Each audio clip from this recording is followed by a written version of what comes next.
Hey, this is David and welcome to the Tuesday Topic.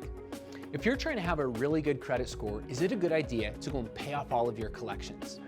Now last week we covered the difference between something that's showing up as a charge-off or a collection. And what we're talking about today are your medical bills, your utility bills like your water, your gas, your electricity, or your cell phone bill that you didn't pay, it turned into a collection and hit your credit report. Now let me explain how collections work. When a collection like this hits your credit report, you're losing points because that record is on your credit report and for how recent that collection is. And we refer to that as the date of last activity. When something's brand new, it's taking away the most amount of points, and then as it gets older over time, it starts to take away less points. But the balance on these type of collections has no bearing to your score at all.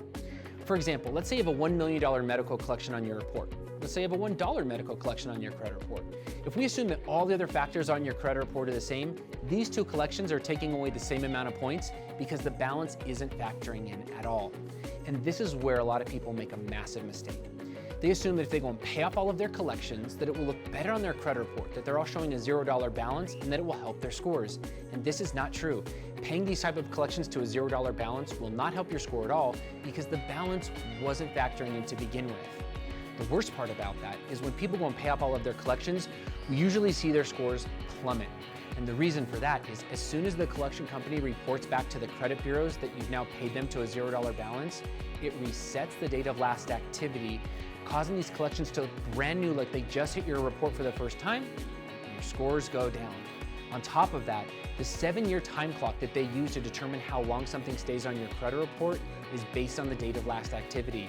So all of those collections that you just went and paid to zero can now stay on your credit report for another 7 years. Now look, we would never tell you not to pay your debts. However, there's a smart way to approach your collections so that you don't see your scores go in the wrong direction. As always, we have an expert team of advisors that would love to help point you in the right direction and coach you on how to handle the collections that are on your credit report. If you have any questions or anything that you want to hear us talk about, leave it in the comments below. And as always, like and share the video. And we really appreciate you taking the time to watch, and we look forward to seeing you next week.